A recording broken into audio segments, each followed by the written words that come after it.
Vous couchez ensemble, mais chacun garde son argent de son côté, soit disant que c'est intime. Laisse-moi te poser une question. Entre ton corps et ton argent, lequel est le plus intime? Parce que dans beaucoup de couples en Afrique, il est très facile de se mettre nu, de partager son corps, de passer à l'acte sexuel.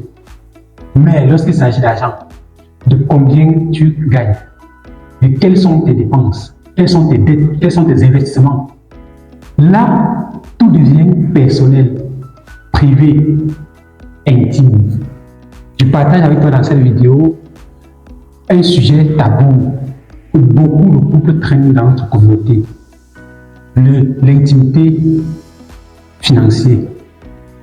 Pourquoi il est primordial pour un homme, pour une femme qui veut bâtir un empire financier, de choisir un partenaire avec qui ils pourront avoir des rapports intimes sur le plan financier.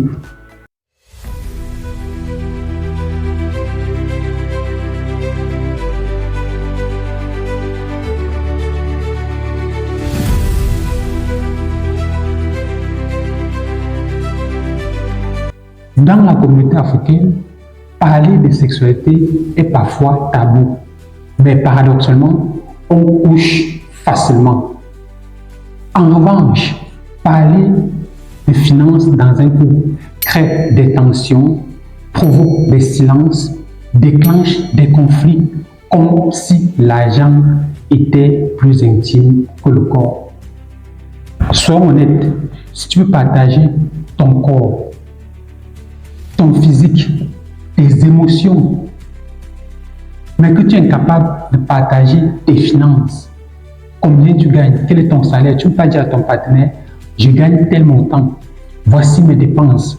Si tu es dans la diaspora, tu ne peux pas dire exactement combien tu envoies à ta famille, au pays, à tes proches, à ton entourage. Tous tes investissements, tu es en train de construire, ton partenaire n'est même pas au courant. Sois sérieux. Quel est le véritable problème dans tout cela?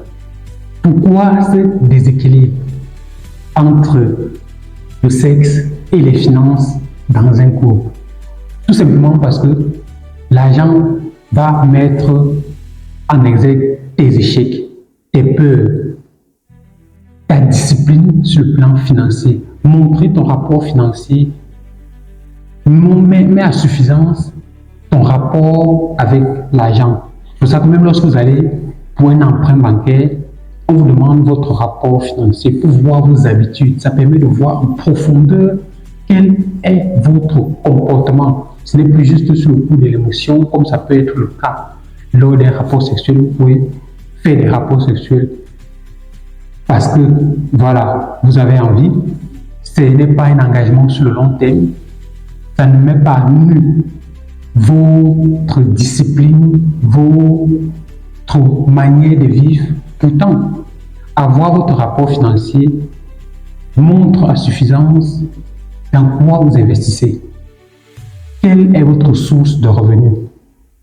Dans quoi vous êtes endetté? Ça met en profondeur votre savoir-vivre, ça met en profondeur votre mode de vie. Dans quoi vous dépensez votre argent?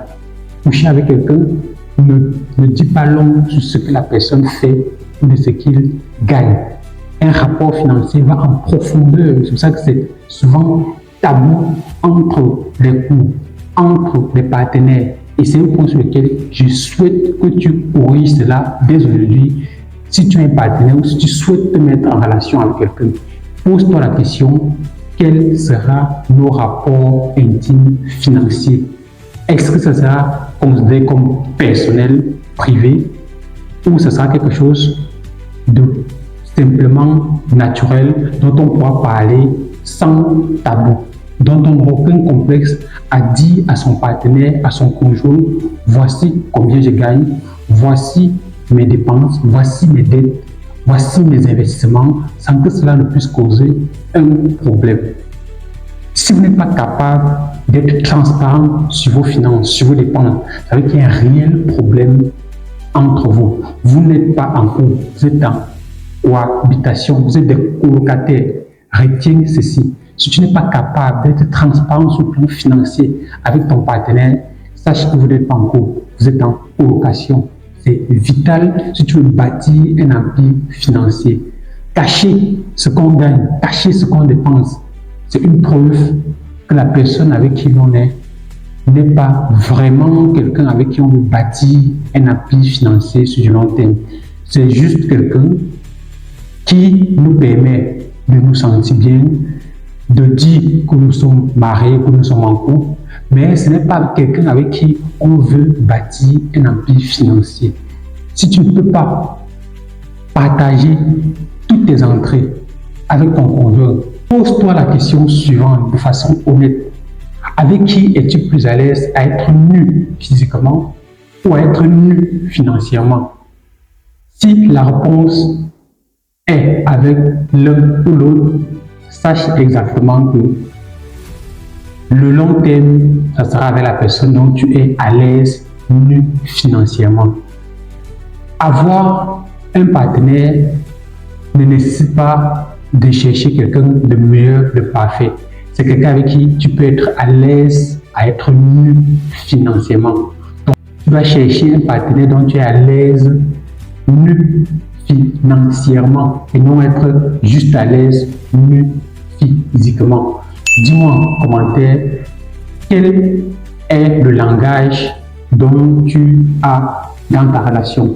Est-ce que vous êtes nu physiquement ou en plus de ça, vous êtes également nu financièrement? Je souhaite te lire et te partager ce que j'en pense sur ce sujet. C'est un sujet tabou, je le sais, donc je veux mettre en avant ce type de sujet dans les couples pour qu'on ne soit pas juste nu physiquement, mais qu'on soit surtout intime sur le plan financier. Ici, sur l'émission et business, nous parlons des thématiques sur l'entrepreneuriat, sur la gestion financière, sur le mindset, afin que toi également, tu puisses augmenter non seulement tes revenus, mais également la gestion financière. Il ne s'agit pas de gagner simplement, il s'agit de bien gérer ce que l'on gagne. Et avec qui on vit, avec qui on le gagne, ça va permettre de bâtir son empire financier. C'était ton serviteur Valdez Photo. Abonne-toi pour les prochaines vidéos.